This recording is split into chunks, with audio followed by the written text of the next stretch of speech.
नमस्कार, मैं आशुतोष शर्मा आप सभी का फिर से बहुत बहुत स्वागत करता हूं किताबों के इस चैनल पर। आज मैं आपको सुनाने जा रहा हूं सुप्रसिद्ध साहित्यकार जयशंकर प्रसाद जी द्वारा लिखित उनकी सर्वाधिक प्रसिद्ध कहानियों में से एक अशोक। तो चलिए बिना देर किए शुरू करते हैं और बढ़ते हैं कहानी की ओर।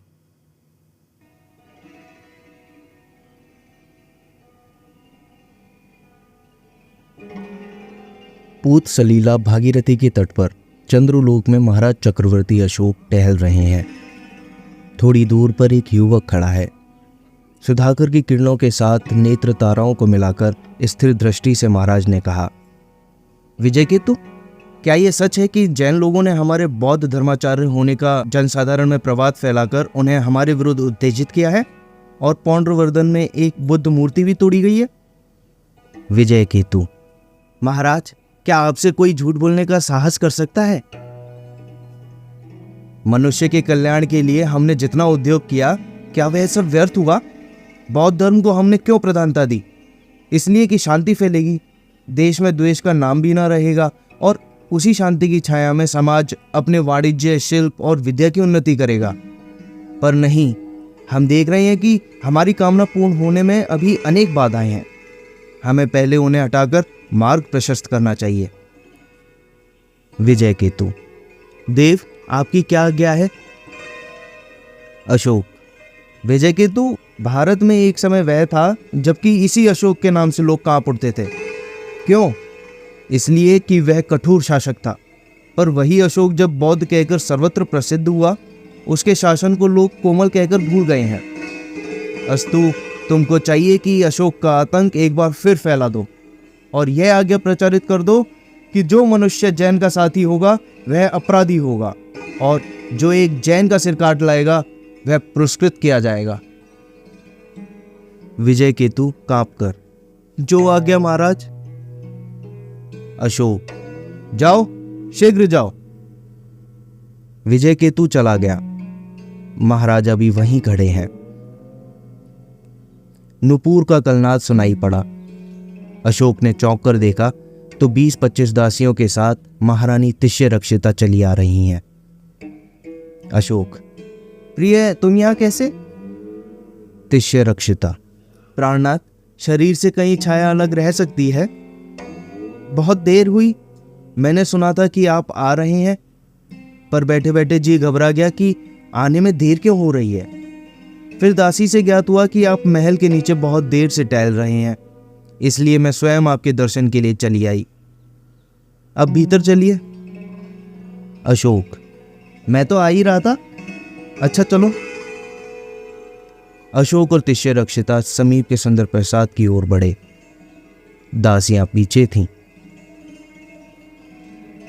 राजकीय कानन में अनेक प्रकार के वृक्ष सुरभित सुमनों से भरे झूम रहे हैं। कोकिला भी कूक कूक कर आम की डालियों को हिलाई देती है। नव वसंत का समागम है। मलयानिल इठलाता हुआ कुसुम कलियों को ठुकराता जा रहा है। इसी समय कानन निकटस्थ शैल के झरने के पास बैठकर एक युवक जल लहरियों की तरंग भंगी देख रहा है। युवक बड़े सरल विलोकन से कृत्रिम जल प्रपात देख रहा है। उसकी मनोहर लहरियां जो बहुत ही जल्दी जल्दी लीन हो स्रोत में मिलकर सरल पथ का अनुकरण करती हैं, उसे बहुत ही भली मालूम हो रही हैं।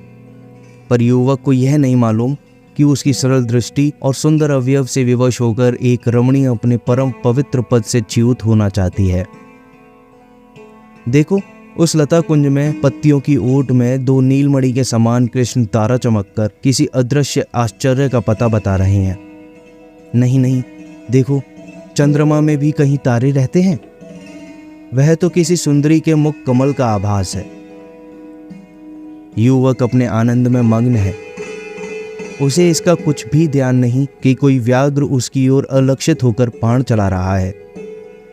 युवक उठा और उसी कुंज की ओर चला। किसी प्रच्छन्न शक्ति की प्रेरणा से वह उसी लता कुंज की ओर बढ़ा, किंतु उसकी दृष्टि वहां जब भीतर पड़ी तो वह अवाक रह गया। उसके दोनों हाथ आपस में जुट गए, उसका सिर स्वयं अवनत हो गया। रमणी स्थिर होकर खड़ी थी। उसके हृदय में उद्वेग और शरीर में कंप था। धीरे धीरे उसके होठ हिले, कुछ मधुर शब्द निकले, पर वे शब्द स्पष्ट होकर वायुमंडल में लीन हो गए। युवक का सिर नीचे ही था। फिर युवती ने अपने को संभाला और बोली, कुणाल, तुम यहां कैसे? अच्छे तो हो? माताजी की कृपा से, उत्तर में कुणाल ने कहा। युवती मंद मुस्कान के साथ बोली, मैं तुम्हें देर से यहां से छिपकर देख रही हूं। कुणाल, महारानी तिष्यरक्षिता को छिपकर मुझे देखने की क्या आवश्यकता है? तिष्यरक्षिता कुछ कंपित स्वर से, तुम्हारे सौंदर्य से विवश होकर। कुणाल, विस्मित तथा भयभीत होकर, पुत्र का सौंदर्य तो माता ही का दिया हुआ होता है। तिष्यरक्षिता, नहीं कुणाल, मैं तुम्हारी प्रेम भिखारिनी हूं, राजरानी नहीं हूं, और ना ही तुम्हारी माता हूं। कुणाल कुंज से बाहर निकलकर, माताजी, मेरा प्रणाम ग्रहण कीजिए और अपने इस पाप का शीघ्र प्रायश्चित कीजिए। जहां तक संभव होगा, अब आप इस पाप मुख को कभी ना देख पाएंगी। इतना कहकर शीघ्रता से वह युवक राजकुमार कुणाल अपनी विमाता की बात सोचता हुआ उपवन के बाहर निकल गया। पर तिष्यरक्षिता किंग कर्तव्य विमूढ़ होकर वहीं तब तक खड़ी रहीं जब तक किसी दासी के भूषण शब्द ने उसकी मोह निद्रा को भंग नहीं किया। श्रीनगर के समीपवर्ती कानन में एक कुटीर के द्वार पर कुणाल बैठा हुआ ध्यानमग्न है। उसकी सुशील पत्नी उसी कुटीर में कुछ भोजन बना रही है। कुटीर स्वच्छ तथा उसकी भूमि परिष्कृत है। शांति की प्रबलता के कारण पवन भी उसी समय धीरे धीरे चल रहा है। किंतु वह शांति देर तक ना रही, क्योंकि एक दौड़ता हुआ मृगशावक कुणाल की गोद में आ गिरा, जिससे उसके ध्यान में विघ्न हुआ और वह खड़ा हो गया। कुणाल ने उस मृगशावक को देखकर समझा कि कोई व्याघ्र भी इसके पीछे आता ही होगा। पर जब कोई उसे न देख पड़ा तो उसने उस मृगशावक को अपनी स्त्री धर्म रक्षिता को देखकर कहा, प्रिय, क्या तुम इसको बच्चे की तरह पालोगी? धर्म रक्षिता, प्राणनाथ, हमारे जैसे वनचारियों को ऐसे ही बच्चे चाहिए। कुणाल, प्रिय, तुमको हमारे साथ बहुत कष्ट है। धर्म रक्षिता, नाथ, इस स्थान पर भी यदि सुख न मिला तो मैं समझूंगी कि संसार में भी कहीं सुख नहीं है। कुणाल, किंतु प्रिय, क्या तुम्हें वे सब राज सुख याद नहीं आते? क्या उनकी स्मृतियां तुम्हें नहीं सताती? और क्या तुम अपनी मर्म वेदना से निकलते हुए आंसुओं को रोक नहीं लेती? या वे सचमुच है ही नहीं? धर्म रक्षिता, प्राणाधार, कुछ नहीं है, यह सब आपका भ्रम है। मेरा हृदय जितना इस शांत वन में आनंदित है उतना कहीं भी नहीं रहा। भला ऐसे स्वभाव वर्धित, सरल, सीधे और सुमन वाले साथी कहाँ मिलते हैं? ऐसी मृदुला लताएं जो अनायास ही चरण को चूमती हैं, कहाँ इस जनरव से भरे राजकीय नगर में मिली थी? नाथ, और सच कहना, मृग को चूमकर, ऐसा प्यारा शिशु भी तुम्हें आज तक कहीं मिला था? इस पर भी आपको अपनी विमाता की कृपा से जो दुख मिलता था वह भी यहाँ नहीं है। फिर ऐसा सुखमय जीवन और कहाँ होगा? कुणाल के नेत्र आंसुओं से भर आए और वह उठकर टहलने लगे। धर्म रक्षिता भी अपने कार्य में लगी। मधुर पवन भी उस भूमि में उसी प्रकार चलने लगी। कुणाल का हृदय अशांत हो उठा और वह टहलता हुआ कुछ दूर निकल गया। जब नगर का समीपवर्ती प्रांत उसे दिखाई पड़ा तब वह रुक गया और उसी ओर देखने लगा। 5-6 मनुष्य दौड़ते हुए चले आ रहे हैं। वे कुणाल के पास पहुंचना ही चाहते थे कि उनके पीछे 20 अश्वारोही दिख पड़े। वे सबके सब कुणाल के समीप पहुंचे। कुणाल चकित दृष्टि से उन सबको देख रहा था। आगे दौड़कर आने वालों ने कहा, महाराज, महाराज, हम लोगों को बचाइए। कुणाल उन लोगों को पीछे करके आप आगे डटकर खड़ा हो गया। वे अश्वारोही भी उस युवक कुणाल के अपूर्व तेजोमय स्वरूप को देखकर सहम कर उसी स्थान पर खड़े हो गए। कुणाल ने उन अश्वारोहियों से पूछा, तुम लोग इन्हें क्यों सता रहे हो? क्या इन लोगों ने कोई ऐसा कार्य किया है जिससे ये लोग न्यायतः दंड भागी समझे गए हैं? एक अश्वारोही जो उन लोगों का नायक था बोला, हम लोग राजकीय सैनिक हैं और राजा की आज्ञा से इन विधर्मी जैनियों का वध करने के लिए आए हैं। और आप कौन हैं जो महाराज चक्रवर्ती देवप्रिय अशोक देव की आज्ञा का विरोध करने पर उद्यत है? कुणाल, चक्रवर्ती अशोक, वह कितना बड़ा राजा है? नायक, मूर्ख, क्या तू अभी तक महाराज अशोक का पराक्रम नहीं जानता, जिन्होंने अपने प्रचंड भुजदंड के बल पर कलिंग विजय किया था और जिनकी राज्य सीमा दक्षिण में केरल और मलयगिरी से उत्तर में सिंधु कोश पर्वत तथा पूर्व और पश्चिम में किरात देश और पटल हैं, जिनकी मैत्री के लिए यवन नृपति लोग उद्योग करते रहते हैं? उन महाराज को तू भली भांति नहीं जानता? कुणाल, परंतु इससे भी बड़ा कोई साम्राज्य है जिसके लिए किसी राज्य की मैत्री की आवश्यकता नहीं है। नायक, इस विवाद की आवश्यकता नहीं है, हम अपना काम करेंगे। कुणाल, तो क्या तुम लोग इन अनाथ जीवों पर कुछ दया नहीं करोगे? इतना कहते कहते राजकुमार को कुछ क्रोध आ गया, नेत्र लाल हो गए। नायक उस तेजस्वी मूर्ति को देखकर एक बार फिर सहम गया। कुणाल ने कहा, अच्छा, यदि तुम ना मानोगे तो यहाँ के शासक से जाकर कहो कि राजकुमार कुणाल तुम्हें बुला रहे हैं। नायक सिर झुकाकर कुछ सोचने लगा। तब उसने अपने एक साथी की ओर देखा और कहा, जाओ, इन बातों को कहकर दूसरी आज्ञा लेकर जल्द आओ। अश्वारोही शीघ्रता से नगर की ओर चला। शेष सब लोग उसी स्थान पर खड़े थे। थोड़ी देर में उसी ओर से दो अश्वारोही आते दिखाई पड़े। एक तो वही था जो भेजा गया था और दूसरा उस प्रदेश का शासक था। समीप आते ही वह घोड़े पर से उतर पड़ा और कुणाल का अभिवादन करने के लिए बढ़ा, पर कुणाल ने रोककर कहा, बस हो चुका। मैंने आपको इसलिए कष्ट दिया है कि इन निरीह मनुष्यों के साथ हिंसा की जा रही है। शासक, राजकुमार, आपके पिता की आज्ञा ही ऐसी है और आपका यह वेश क्या है? कुणाल, इसके पूछने की कोई आवश्यकता नहीं, पर क्या तुम इन लोगों को मेरे कहने पर छोड़ नहीं सकते हो? शासक दुखित होकर, राजकुमार, आपकी आज्ञा हम कैसे टाल सकते हैं, पर एक और बड़े दुख की बात है। कुणाल, वह क्या? शासक ने एक पत्र अपने पास से निकालकर कुणाल को दिखलाया। कुणाल उसे पढ़कर चुप रहा और थोड़ी देर के बाद बोला, तो तुमको इस आज्ञा का पालन अवश्य करना चाहिए। शासक, पर यह कैसे हो सकता है? कुणाल, जैसे भी हो, पर यह तुम्हें करना ही होगा। शासक, किंतु राजकुमार, आपके इस देव शरीर के दो नेत्र रत्न निकालने का बल मेरे हाथ में नहीं है। हाँ, मैं अपने इस पद का त्याग कर सकता हूं। कुणाल, अच्छा, तो तुम मुझे इन लोगों के साथ महाराज के समीप भेज दो। शासक ने कहा, जैसी आज्ञा। पौंड्रवर्धन नगर में हाहाकार मचा हुआ है। नगर निवासी उद्विग्न हो रहे हैं, पर विशेषकर जैन लोगों ही में खलबली मची हुई है। जैन रमणियां, जिन्होंने कभी घर के बाहर पैर भी नहीं रखा था, छोटे शिशुओं को लिए हुए भाग रही हैं, पर जाएं कहां? जिधर देखती हैं उधर ही सशस्त्र बौद्ध लोग उन्मत्तों की तरह दिखाई पड़ते हैं। देखो, वह स्त्री जिसके केश परिश्रम से खुल गए हैं, गोद का शिशु अलग मचल कर रो रहा है, थककर एक वृक्ष के नीचे बैठ गई है।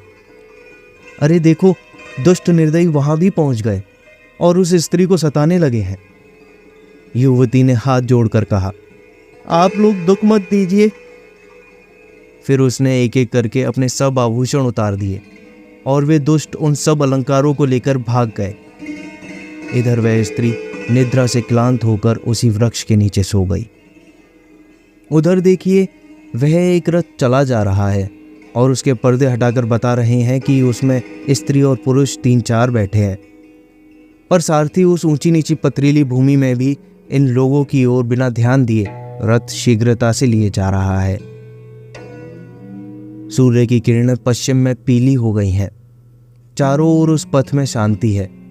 केवल उसी रथ का शब्द सुनाई पड़ता है जो अभी उत्तर की ओर चला जा रहा है। थोड़ी देर में वह रथ सरोवर के समीप पहुंचा और रथ के घोड़े हाँफते हुए थक कर खड़े हो गए। अब सारथी भी कुछ ना कर सका और उसको रथ के नीचे उतरना पड़ा। रथ को रुका जानकर भीतर से एक पुरुष निकला और उसने सारथी से पूछा, क्यों, तुमने ये रथ क्यों रोक दिया? सारथी, अब घोड़े नहीं चल सकते हैं। पुरुष, तब तो फिर बड़ी विपत्ति का सामना करना होगा, क्योंकि पीछा करने वाले उन्मत्त सैनिक आ ही पहुंचेंगे। सारथी, तब क्या किया जाए? सोचकर, अच्छा, आप लोग इस समीप की कुटिया में चलिए, यहाँ कोई महात्मा है, वह अवश्य आप लोगों को आश्रय देंगे। पुरुष ने कुछ सोचकर सब आरोहियों को रथ से उतारा और वे सब उसी कुटी की ओर अग्रसर हुए। कुटी के बाहर एक पत्थर पर अधेड़ मनुष्य बैठा हुआ है। उसका परिधेय वस्त्र भिक्षुओं के समान है।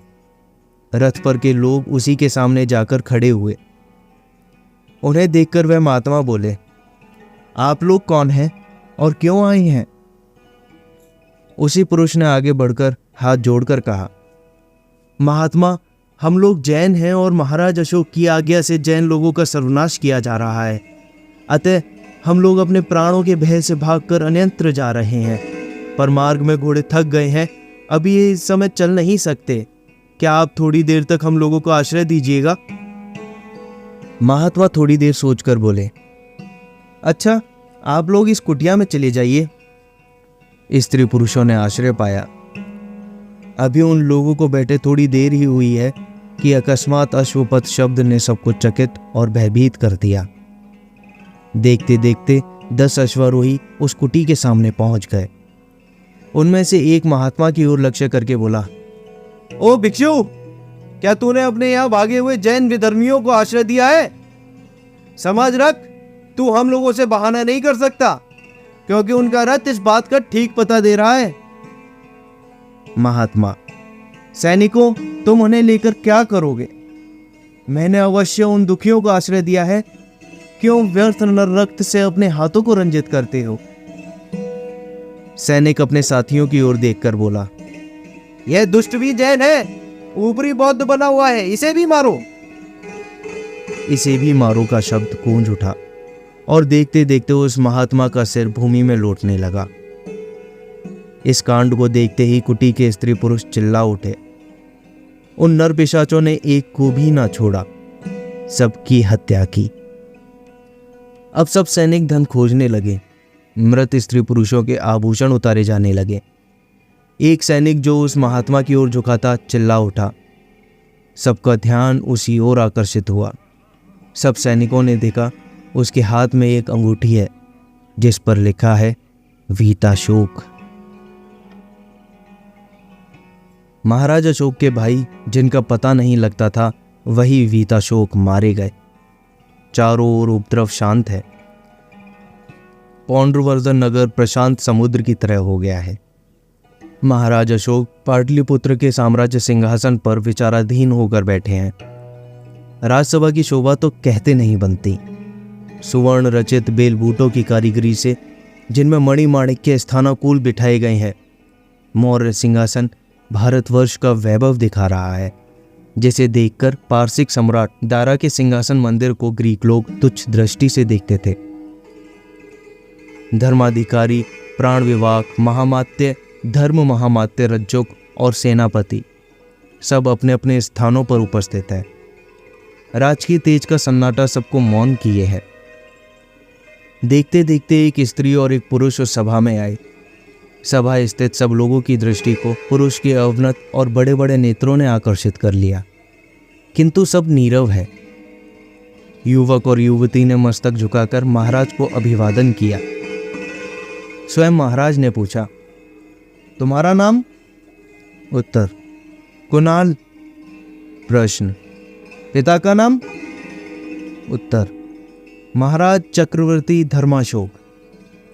सब लोग उत्कंठा और विस्मय से देखने लगे कि अब क्या होता है, पर महाराज का मुख कुछ भी विकृत ना हुआ।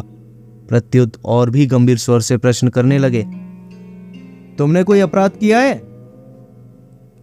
अपनी समझ से तो मैंने अपराध से बचने का उद्योग किया था। फिर तुम किस तरह अपराधी बनाए गए? तक्षशिला के महासामंत से पूछिए महाराज। महाराज की आज्ञा होते ही शासक ने अभिवादन के उपरांत एक पत्र उपस्थित किया जो अशोक के कर में पहुंचा। महाराज ने क्षण भर में महामात्य से फिरकर पूछा, यह आज्ञा पत्र कौन ले गया था? उसे बुलाया जाए। पत्रवाहक भी आया और कंपित स्वर से अभिवादन करते हुए बोला, धर्मावतार, यह पत्र मुझे महादेवी तिष्यरक्षिता के महल से मिला था और आज्ञा हुई थी कि इसे शीघ्र तक्षशिला के शासक के पास पहुंचाओ। महाराज ने शासक की ओर देखा।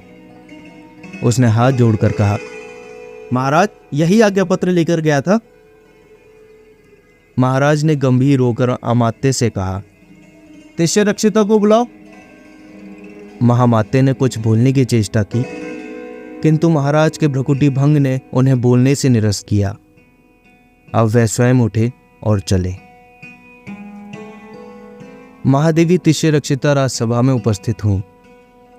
अशोक ने गंभीर स्वर से पूछा, यह तुम्हारी लेखनी से लिखा गया है? क्या उस दिन तुमने इसी कुकर्म के लिए राजमुद्रा छिपा ली थी? क्या कुणाल के बड़े बड़े सुंदर नेत्रों ने ही तुम्हें आंखें निकलवाने की आज्ञा के लिए विवश किया था? अवश्य तुम्हारा ही यह कुकर्म है।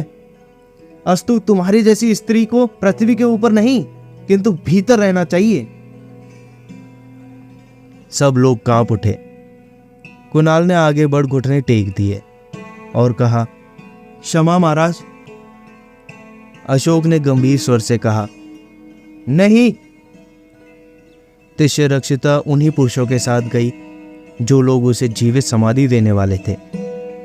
महामात्य ने राजकुमार कुणाल को आसन पर बैठाया और धर्मरक्षिता महल में गई। महामात्य ने एक पत्र और अंगूठी महाराज को दी। यह पौंड्रवर्धन के शासक का पत्र और वीताशोक की अंगूठी थी। पत्र पाठ करके और मुद्रा को देखकर वही कठोर अशोक विह्वल हो गए और अवसन्न होकर सिंहासन पर गिर पड़े। उसी दिन से कठोर अशोक ने हत्या की आज्ञा बंद कर दी। स्थान स्थान पर जीव हिंसा नहीं करने की आज्ञा पत्थरों पर खुदवा दी गई। कुछ ही काल के बाद महाराज अशोक ने उद्विग्न चित्त को शांत करने के लिए भगवान बुद्ध के प्रसिद्ध स्थानों को देखने के लिए धर्म यात्रा की। आप सुन रहे थे सुप्रसिद्ध साहित्यकार जयशंकर प्रसाद जी की लिखी कहानी अशोक, मेरी यानी आशुतोष शर्मा की आवाज में। आपको यह कहानी और कहानी का वाचन कैसा लगा, कमेंट करके ज़रूर बताएं। साथ ही आप अपने सुझाव और फीडबैक भी मुझे साझा कर सकते हैं। पुस्तक समीक्षाओं, कहानियों और कविताओं के लिए बने रहिए। जल्द ही दोबारा मुलाकात होगी। धन्यवाद।